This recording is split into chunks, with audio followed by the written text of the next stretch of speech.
there is for a person who is suffering from disease, what are the Vedic upasana to be done is there. But then it has to be done with the precise way.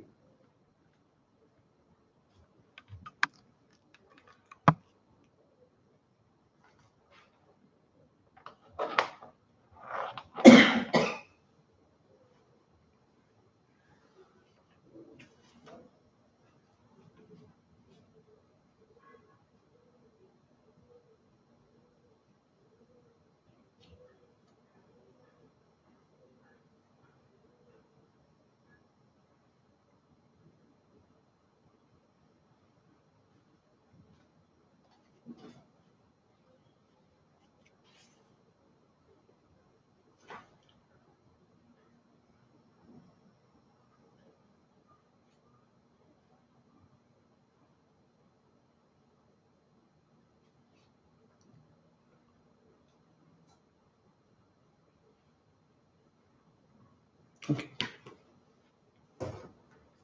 Start.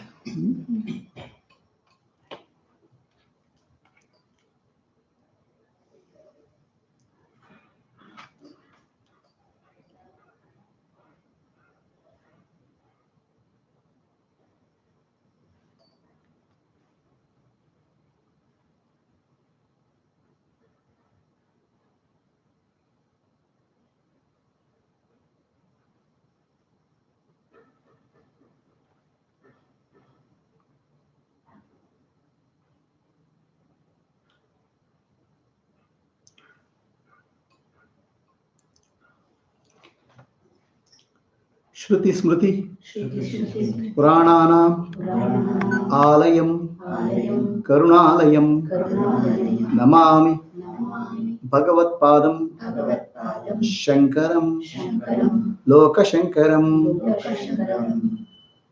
Om Asatoma Sadgamaya Tamasoma Jyotirgamaya Mrityorma Amritam Gamaya. Om Shanti Shanti Shanti. Om Shanti Shanti Shanti. Om Purnamadaha Purnamidam Purnat Purnamudachyate Purnasya Purnamadaya Purnamevavashishyate. Om Shanti Shanti Shanti.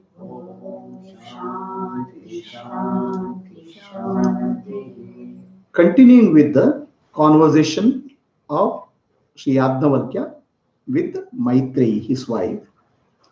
Yajnavalkya has divided the property between Maitreyi and Katyayani, his two wives, and he is ready to take up sannyasa. Okay. Then Maitreyi asks, by this property can I attain immortality, eternal bliss? Can I attain that? Yajnavalkya is very pleased with Maitreyi. He says, no Maitreyi, you cannot get. So from that point onwards, the teaching for Maitreyi starts. A husband teaching Atma Dhyana to wife. Any good teacher, a great teacher, will start from where the student is. He will start from the background of the student, and from there he will start taking the student. From what is known, he will start taking from what is known to unknown. He will always start from a point where the student is. So this is the skill of a great teacher. I've heard Buddha used to go for bhiksha, begging. The purpose of Buddha going to bhiksha or begging is to find somebody who can receive jnana, wisdom from him. Then he meets a farmer, knocks the door. The farmer opens the door. Then Buddha asks him, how is the rain? How is the crops? How are you doing with the crops? The farmer says, rains are uncertain. Then Buddha says, yes, rains are uncertain, life is also uncertain, and starts giving the teaching. So, like that, a great teacher which starts from where you are. So, Yagnavalkya is a great teacher. He starts from where Maitreyi is. His relationship with wife is, she is the wife. So, he starts teaching based on love. What is love? Rather than anything else, he starts teaching her based on the nature of love. Okay. He tells to Maitreyi, Atmanastu Kamaya. Everything in the world is for the sake of love of the self. He gives many examples. Husband loves the wife not for the sake of the wife.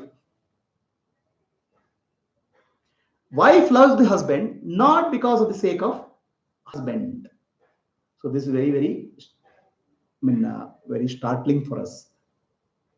We say, I love this, I love this person, I love my wife. Wife says, I love my husband, I love my children. Okay. Let us understand the nature of love. Why would somebody love somebody else? Why there is something called love? What is this feeling of love? The feeling of love is feeling connected. In love, you feel a sort of expansion. In happiness, you feel expanded. Okay. In love, you feel connected and expanded. In love, you become silent. When you are in deep love, your mind is silent. So, love means expansion of yourself. Love means silence. This is what ultimately deepest aspect of experience of love. When two people are deep in deep love, they don't talk. They just look into eyes of each other and be silent. When you are in deep love with God, all your prayer, all your bhajans will stop. There's a deep silence. And have you seen, when you do namaskara to God, okay, we do namaskara like this, and we close our eyes and do like this, right? So I am seeing the divine vigraha, the sculpture in front. But when I do namaskar, I close my eyes, right? My seeing stops. There's no more seeing. So there is a silence, inner silence. In deep love, in deep devotion, there is a silence, right? So does husband love wife for the sake of the wife? Does wife love husband for the sake of husband? The wife or the husband is not loved for their sake, but for your sake. What is my sake? The love for the husband gives me happiness. Love for the husband or love for the wife gives me happiness. Why happiness? Maybe the husband takes care of you, they protects you, okay, her wife takes care of you. Ultimately, you are seeking happiness from the wife or the husband. So love is the name we give. Love is the feeling which is there within us. But what we are seeking is happiness. If wife gives the trouble or husband gives the trouble, still there is love. Trouble, is there still love? The love is because you are able to get happiness in that relationship.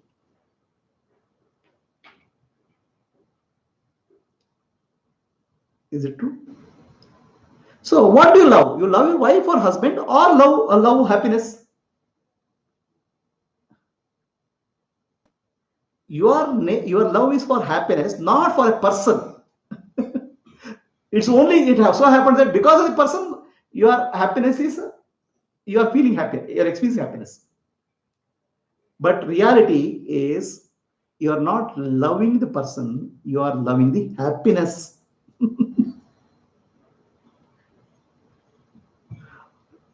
Why do you love happiness? What is happiness? When I am happy, momentarily I feel boundless.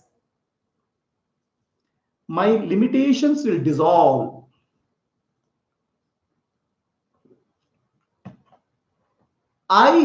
In my happiness, I don't know my boundaries. So, are you loving your wife, or you are loving happiness? Are you loving happiness, or are you enjoying that boundaryless condition, infinity?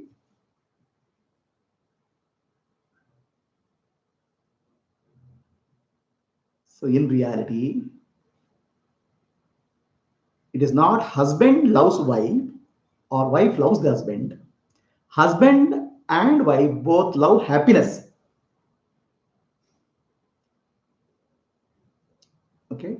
When there's a misery in the marriage, there's no husband, no wife, there is divorce. So you are loving happiness. Happiness means my boundaries are dissolved. I am boundaryless for a moment.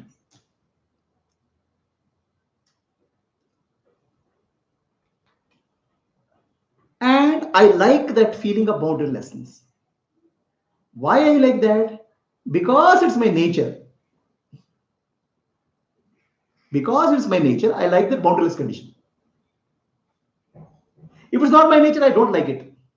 It's not fitting with, it is not in tune with my nature, I don't like it. So that boundaryless condition I experience, the boundaryless condition is called ananda. Okay, where there is no limitation.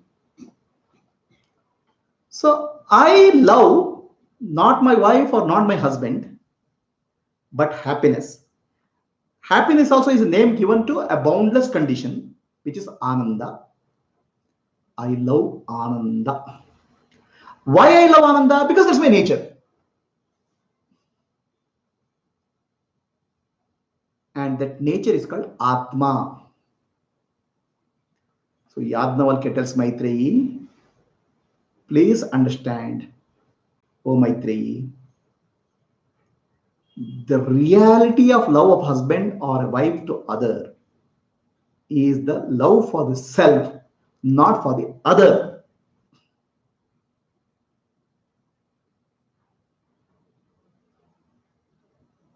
Okay. So this is the teaching of Maitreyi. That starts with Atmanastu Kamaya. Okay. So he gives many examples like that. For the sake of husband, wife doesn't love husband. For the sake of self, she loves the husband. Same thing with the wife, and for the children, and for the wealth. I love money because money gives me happiness. Okay. Happiness is my nature, which is unbounded nature. That's why I love money. So, like that, he gives a list of things where we say, I love this.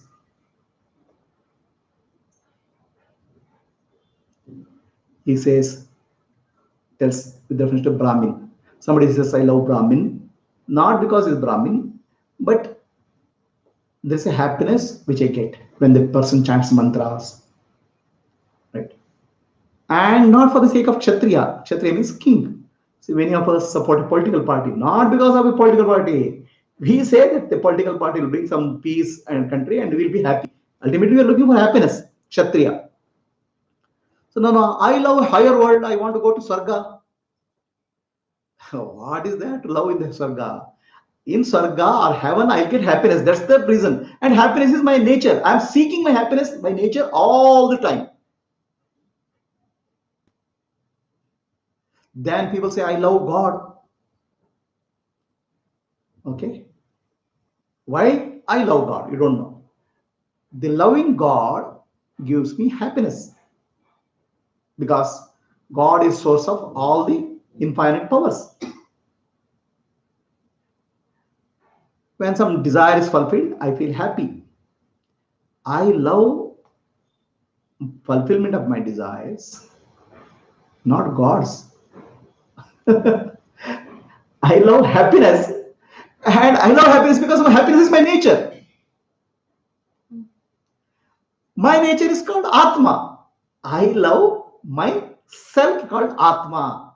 Everything else I give, everything is a sort of what I give. I call it by name called love. Really, what I love is myself. It's not selfishness. I'll tell you why. Okay. Then we love many animals, some horse, cows. All this is not for the sake of animals, but for my own sake, the self.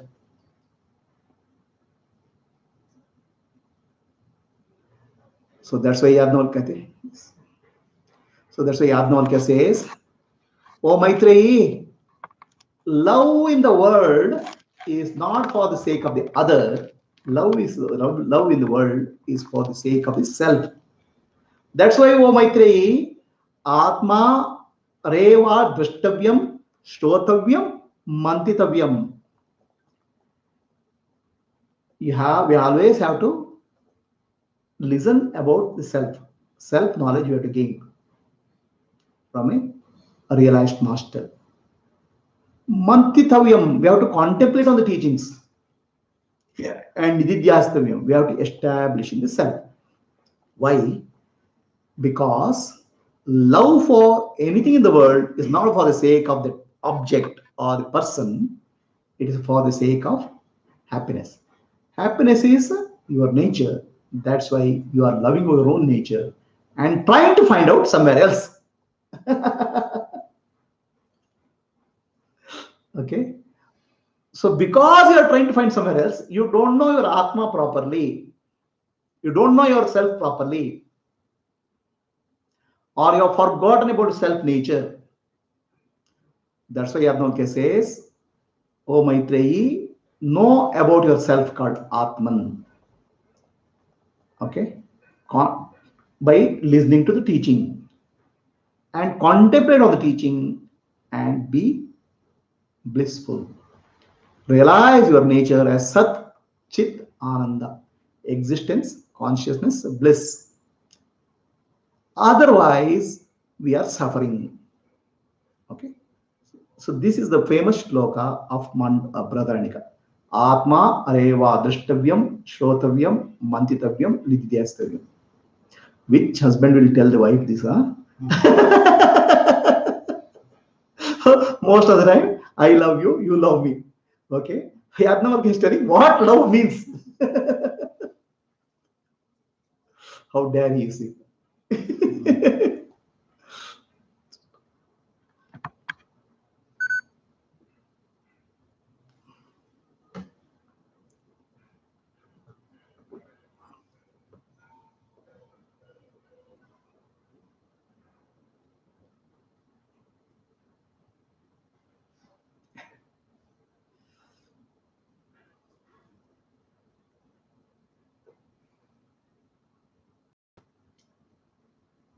That's right.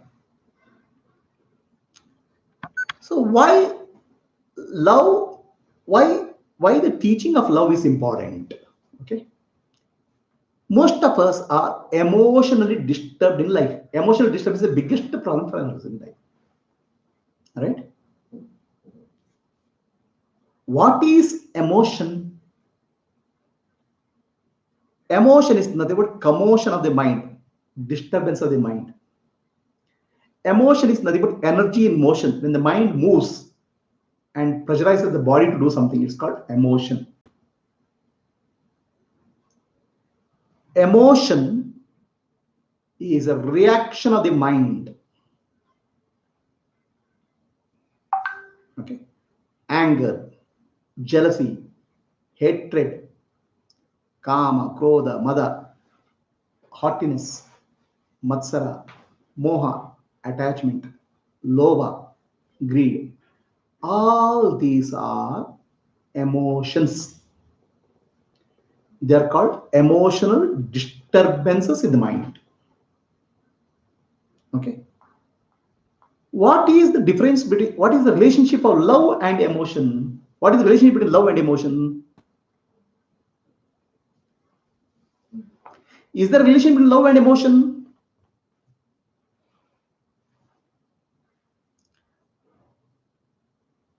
There is a relationship between love and emotion. Love is a feeling, not an emotion. The fear is a feeling and not an emotion. There are only two basic feelings in our life. One is called love and other is called fear. Love and fear give rise to different emotions. Emotions means reactions. Love is an experience.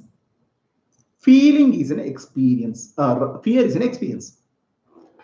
When do you feel love? When you feel someone or something connected with you, you feel love. This is my car. It's connected to me. I love my car. This is my wife. I love my wife. So when something is connected to you, that means when you feel expanded, there's love. When something is not connected to you, when something is there not connected to you, it can threaten your existence. That's a fear. Seeing the other is called fear. Seeing the oneness is called love. Advaitam pashyati, where you see the duality, there's a fear. Where you see the oneness, there is love. Right? So when you see oneness, the experience which you have, which you go through, is called love. It's a feeling. Feeling is the most innermost experience. Right? When you see the other, who can threaten your existence or which can threaten your existence, you feel fear. So love and fear are both two basic feelings. Okay. So love leads to raga and fear leads to dvesha. So love and fear lead to raga and dvesha. Raga means I like this, I like this. Dvesha means I don't like this, I don't like this. Okay. So how these two feelings are related to emotions in our life? If you look at all emotions, they are out of fear. Kama means desire. Okay. I want this. Okay. That means I don't have this. I am limited. And something sees something which is separate from me. I want this. That's called kama. If I'm not feeling limited, there's no kama, there's no desire. So there's a feeling of separation or inadequacy, which is called fear. That translates into kama, desire. Krodha means anger. Whatever I desire, I'm not getting it. I'm helpless. In the helplessness, you're shrinking. In the kama, in the desire, you're shrinking because there's something else you can satisfy. You're inadequate. Inadequacy is coming out very clearly. Krodha, I'm feeling helpless. There you are becoming inadequate. All these are basic variations of fear, feeling called fear. So, fear is a feeling. The reaction of the mind is called anger. Fear is the feeling. The emotion of the mind is called kama, desire. The root is the fear. Mada, I got something. I am feeling. This is me. Okay. Somebody else doesn't have me. This. I only have this. So having has given a sense of adequacy. Why? Because in yourself you are not feeling adequate. So your adequacy has not gone. It's only momentarily masked. The fear. Mada means I have something. It's not coming out of fear. He's coming out of It's fear. coming out of fear only, no? Fear is I'm inadequate. That's why I acquired something. Let's say chair. Okay, I acquire the power. So now I feel, oh, I have the power. Okay, that makes me feel better than the other. But what is the root of acquiring that power? Fear, mada. Matsara, I don't have something that other person has. Like that. So what we call emotional disturbance springs from fear. Right? And there's a feeling of love, means connected. What are the emotions which arise out of the love? Compassion. Somebody is suffering, let me help him. Compassion. Okay. Somebody is crying, I can feel empathy. Right? So like this, a lot of positive emotions come out of love. A lot of negative emotions come out of fear. And why there is a fear? Where you see the duality, there is fear. Where you see something other than you, there's a fear. Because you want to expand. You can't. And love happens when you feel adequacy.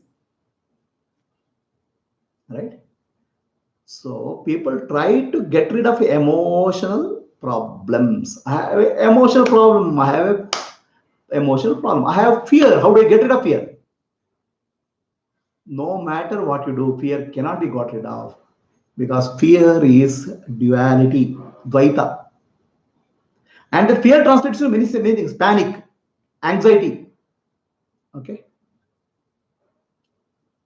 How to get rid of fear? From Dvaita to Advaita, you have to move. From duality to non-duality. Otherwise, fear will not go. Are we clear? So how do you go from duality to non-duality? Atmareva drashtavyam, shrotavyam, mantitavyam. Know about the self, self-knowledge, contemplate on the self, okay, and meditate on the self. That's how from duality you move to non-duality.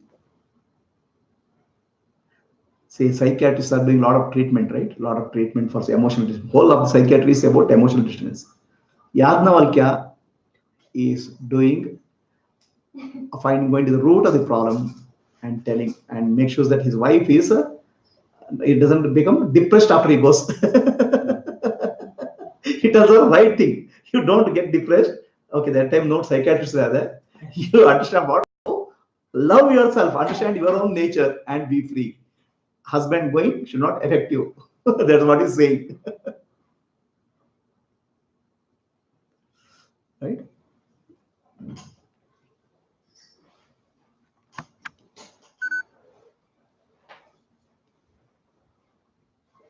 Any questions?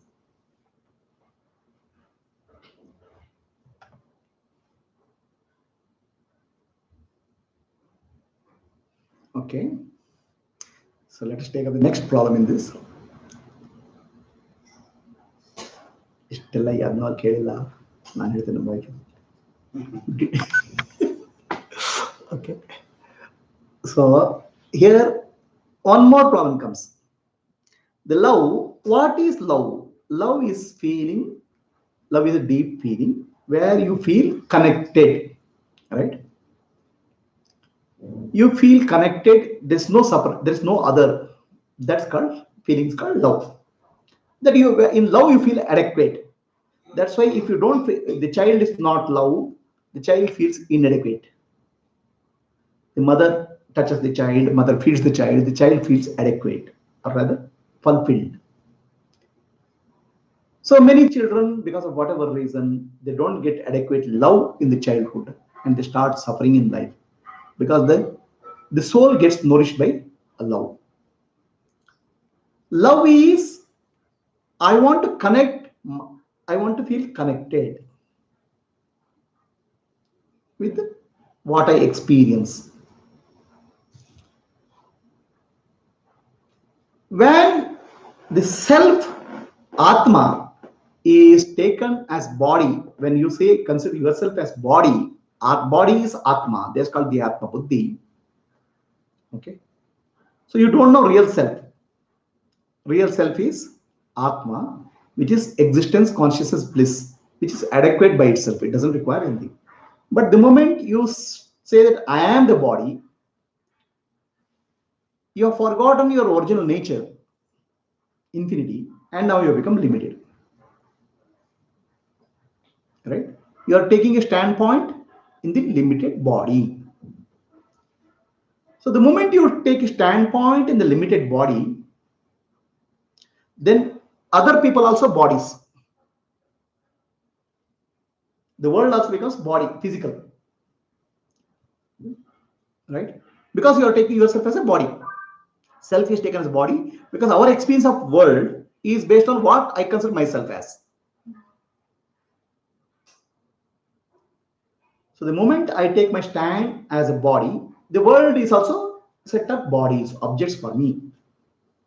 Okay? So the moment I feel as I am a body, I am limited. Then I want to feel complete. That's where the desire for marriage comes into picture. And in English and Sanskrit, there are beautiful words for marriage. The wife is called better half. That means you are half, you are worse half. Wife or husband is called better half. Okay, you are half, you are inadequate. So you are trying to become adequate by other half. In Sanskrit, it's called ardhangi. Ardhangi means 50% of my body. So without marriage, I feel inadequate, incomplete. So marriage is a way of making me feel complete. Okay. What is your original problem? Original problem is forgotten now. You are the Atma. When Atma is forgotten, now you are started becoming thinking you are a body. And the moment you are body, you are limited. And because you are limited, you are trying to get married because you want to feel complete. Now a story of sannyasi samsara starts. Now something more happens. I need more now. There was a monk.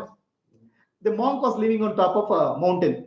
He had only two pieces of loincloth, 1 feet.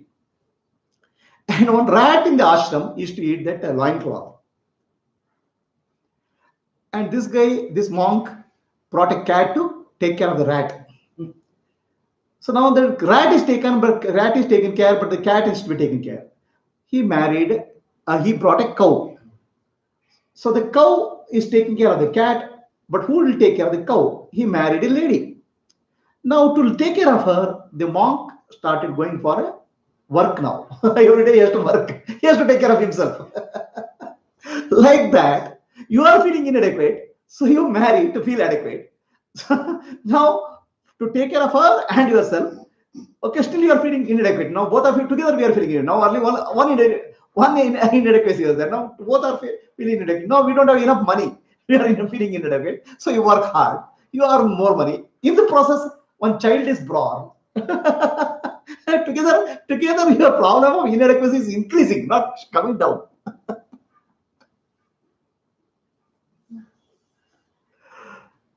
So love means the feeling of get connected. When it translates into the body, it becomes sex.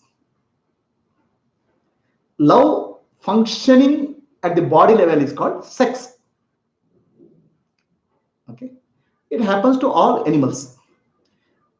Sex is just a hormonal changes in the body. Okay, love functioning from the body is called sex, and this is a nature's way. The moment there is sex, there's some amount of feeling of fulfillment. Okay, and nature is very, very smart. What it does, it keeps a reward, and it only gives little reward. It doesn't give more. If you feel fulfilled fully, tomorrow who will take care of the work creation? Employee works hard. So boss gives a salary. He just gives a salary little bit more than what is required. If he gives full salary, then tomorrow is not an employee. He'll go out of the company. So nature gives you small rewards in terms of sex for you. So that you keep continuing creation. Nature is fulfilled when more and more animals are more and more beings are created. That's the nature. That's the reward is very little, small. The love functioning at the body level is called sex. So that is okay for all animals. But human beings, the love doesn't function not only at the body level, it functions at the mind level. The mind level functioning of the sex is called passion, kama. Okay. So now the sex in human beings have moved from body level to mind level. And person can get infatuated, passionate. People are ready to do anything for passion. The sex at body level is called love at body level is called sex. Love at mind level is called passion. Passion consumes human beings. People are ready to do anything. Okay. The wars like Mahabharata have happened because of passion. The major wars have happened because of passion. So the problem is now magnified. Physical level is small. It's okay with animals and you also. But at the mental level, the problem gets magnified. So for passion, for physical level itself, you have to struggle very hard. At the mental level, passion, life will get, your complete life gets focused on more and more because you cannot feel adequate at all. Right? You want more and more expansion. So Yadnavalkya is telling the problem of human life to Maitreyi. The only way to understand is the physical level and mental level. Love is called sex and passion. But real love is misdirected towards the body and mind. The real love is for the self. Recognize yourself and you feel the self is love. So then your feeling of I need love, I want love, I am inadequate will disappear. Okay. So that's why Yadnavalkya tells Maitreyi, Atma Reva Drashtavyam Shrotavyam Mantitavyam. Know the self, contemplate on the self, and meditate on the self. Then you recognize your nature as love, infinite love. Why get limited love through body or a craving through mind? Experience that divine love, which is your nature.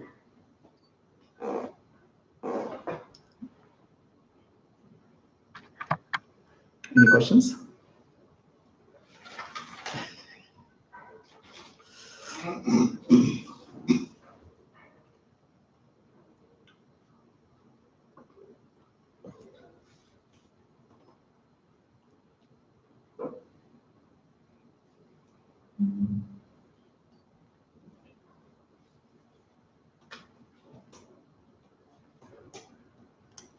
Any questions? Sir?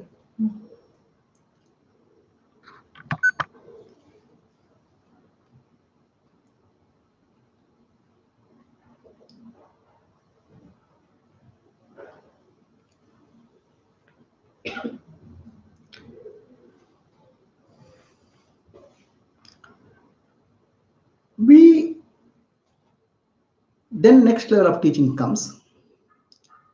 Let Brahmin ignore him who thinks that Brahmin is different from the self. Okay. Let Kshatriya ignore him who thinks that Kshatriya is different from the self. Let the higher worlds ignore him who thinks that higher worlds are different from the self. Let the gods ignore him who thinks that gods are different from the self. Let the creatures ignore him who thinks that creatures are different from the self. Let all ignore him who thinks that anything, whatever is different from the self. The priest, the warrior, the higher, the gods, the creatures, whatsoever things there be, these are all the self. This is the teaching of Sarvam Khalu Brahma. Now, you may start thinking, okay, we are very selfish. I love my wife because of for myself. That means I am selfish. Right? It is not. There is no selfishness taught here. Selfishness comes when you start thinking that you are the body and you are the mind. When you are real self transcends all. Your wife is also self. Your husband is also self. So now there is a real love. Okay. Earlier there was a love for the body, which is called sex, or desire in the mind called passion, kama. So this gives tremendous disturbance for the mind because the body is temporary.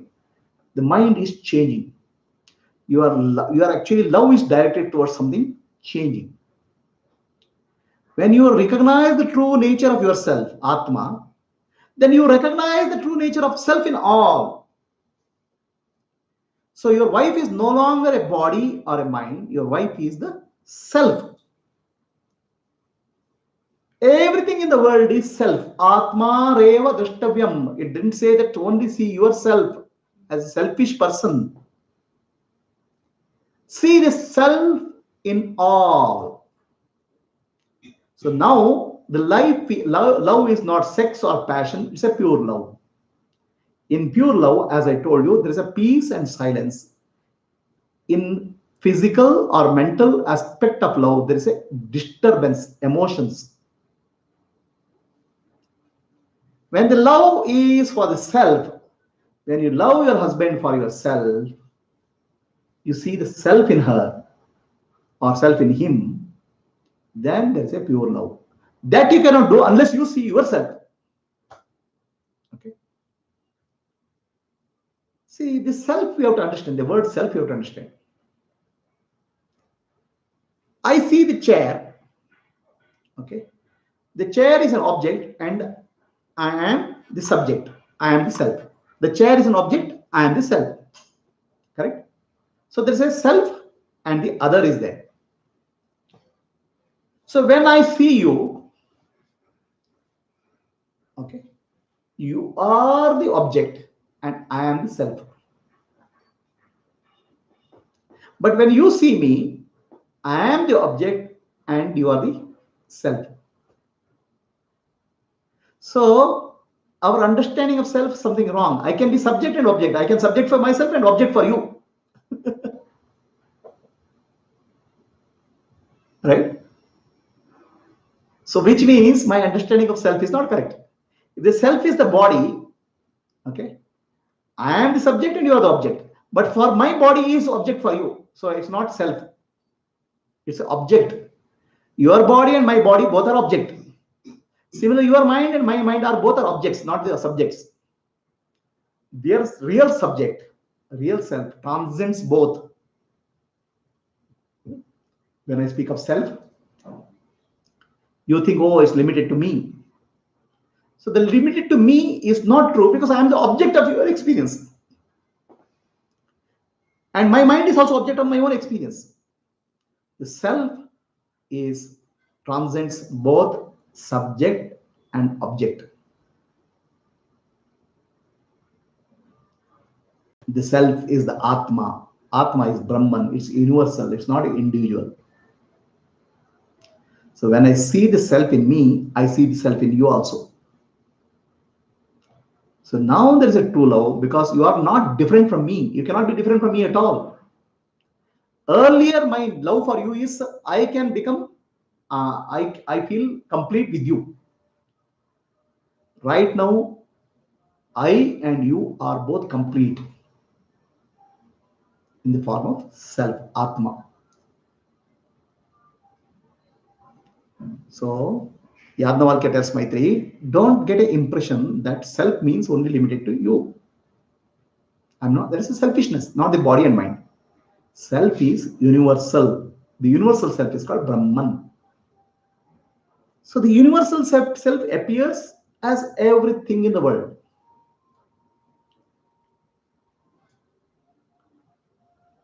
So that everything in the world, but self itself is not appearing because self is consciousness. Consciousness is not an object at all. Consciousness is always the subject. Consciousness cannot be objectified. Like a snake, rope appears a snake. The entire universe, the Atma, Brahman, appears as universe, appears as husband, appears as wife, appears as Brahmana, appears as Kshatriya. Okay. Most of us are fooled by appearances. We consider a person as an appearance only. So somebody gives a respect to Brahmin, thinking that he is a Brahmin. Okay. Ignore that person because he doesn't know what Brahmin means. Brahmin means the consciousness operating through a Brahmin body. Brahman operating through a Brahmin body. So then you are not seeing the person fully.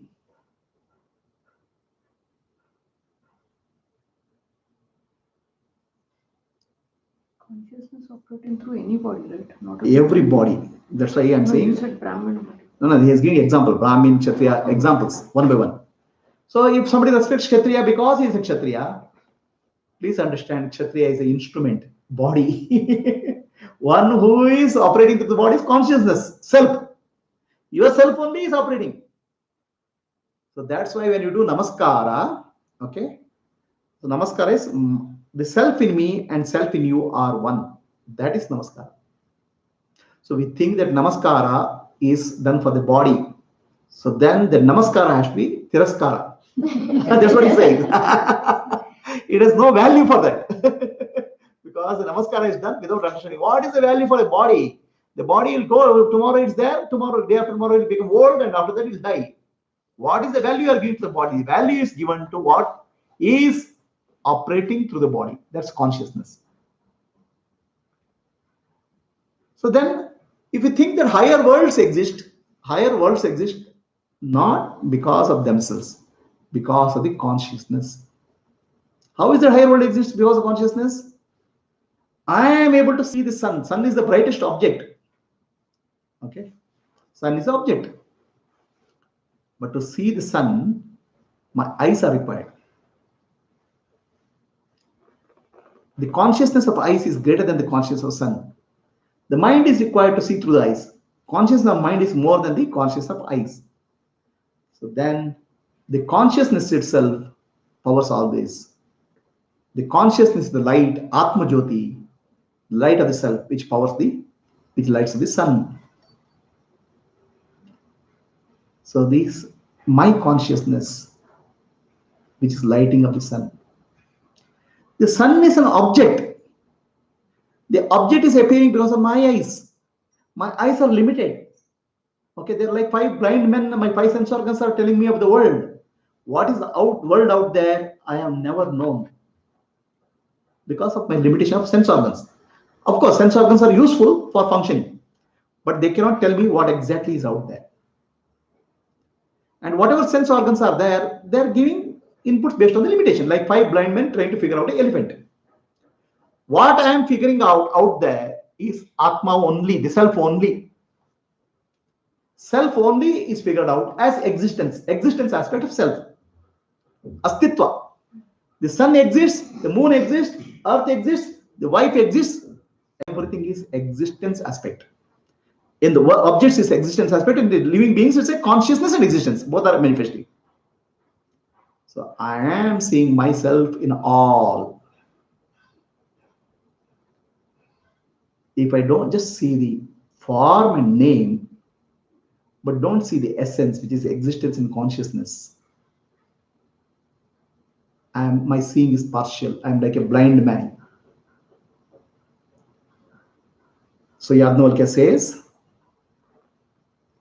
all that we see, Sarvam Kaloyudam Brahma, all that we see is Brahman only, the consciousness only.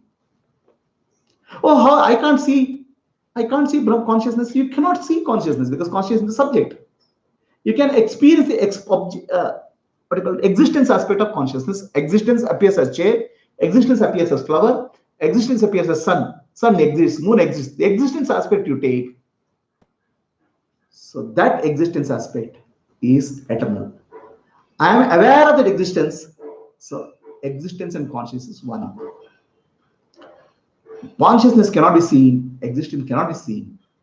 Okay, that's my self. And there is a self of all. So once this understanding comes from a love, a human love, you enter into divine love. It's a universal love. So Yajnavalkya, the husband, is teaching his wife to experience the divine love.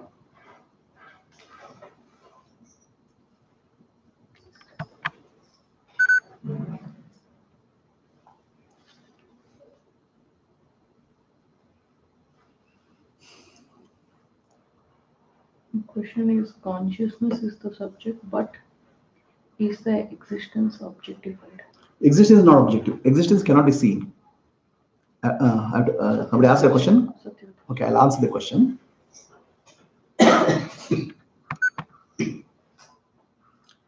So the consciousness is subject. Consciousness can never be object.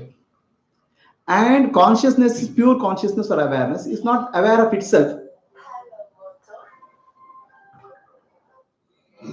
Is not aware of itself because there's nothing to be aware of. Everything is awareness.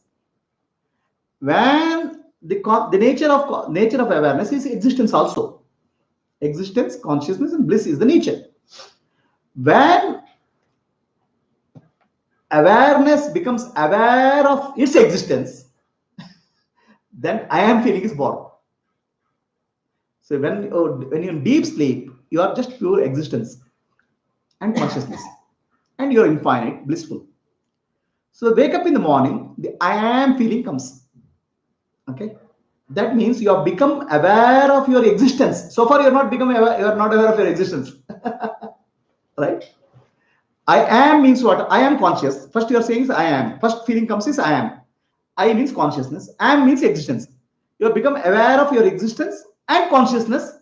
So that's where the trouble starts. The first thought comes is I am, existence, consciousness.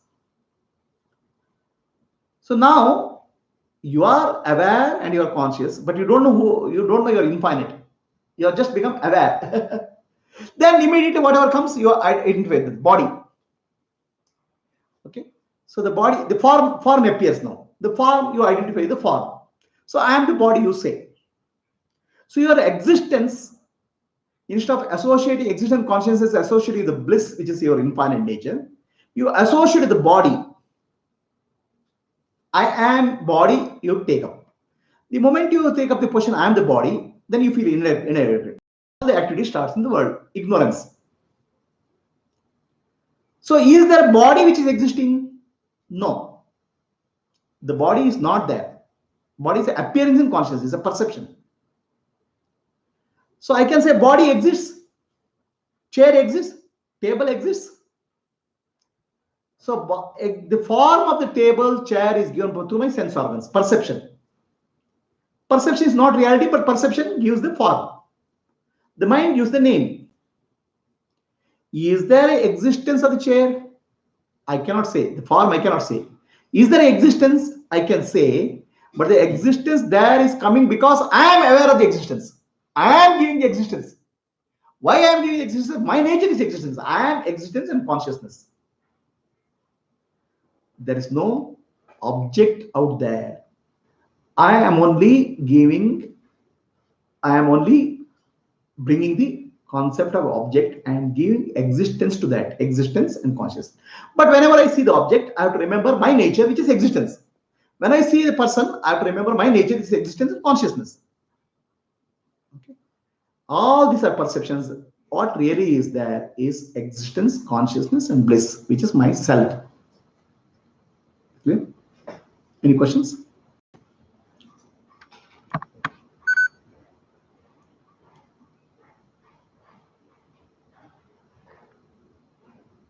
Continue?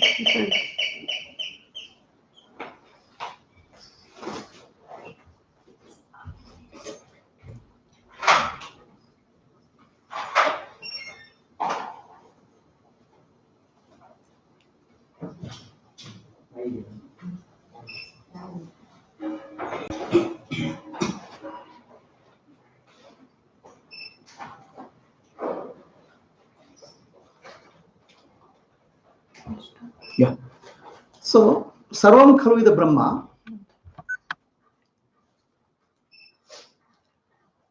Yadnavalkya is elaborating the meaning of Sarvam Khalu the Brahma a bit more detail. When somebody is beating the drum, the sound is coming. I can hear the sound, but I cannot separate the sound from the drum. Right? Just as a sound is coming, it's not complete description. The sound is coming when the drum is beaten. The drum and sound together is a complete understanding. Similarly, when somebody plays a flute, without the flute, there is no sound.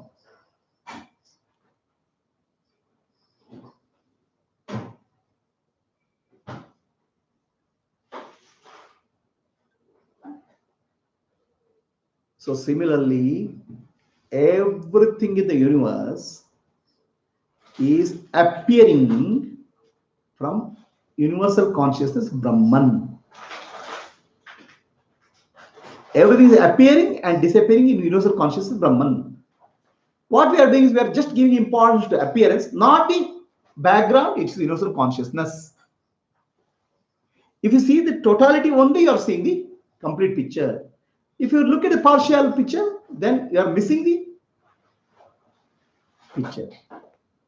So that everything in the universe is appearing from Brahman and disappearing into Brahman. Just like all the sounds in the drum are appearing from drum, okay? All the sounds in flute are appearing from flute. You cannot ignore the drum and listen to sound only. If you cannot ignore the flute and listen to sound only. Similarly, entire universe, the background is Brahman, which is consciousness, which is myself. Okay. The universe is appearing, myself is appearing as universe, appears and disappears into myself. It's Brahman. And the self is always subject, it cannot be object. The moment self is objectified, universe appears. The moment self is trying to see itself through perception, the universe appears. Like rope is seen as a snake.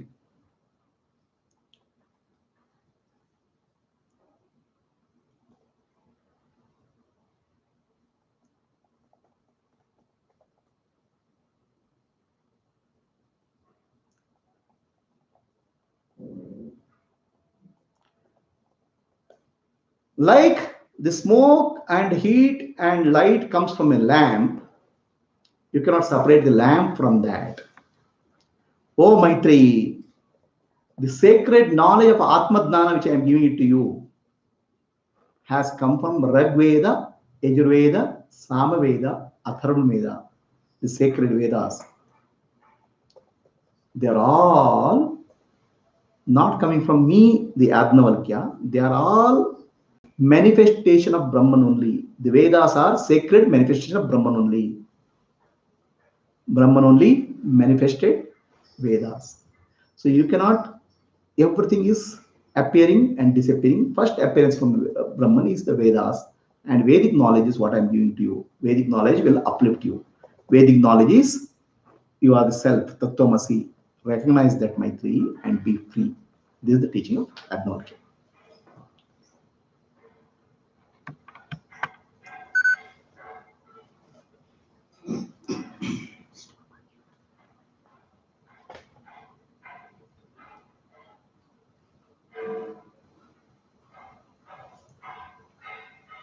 Okay, there are some more teachings for Maitreyi.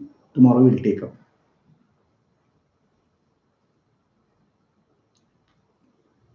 Any questions?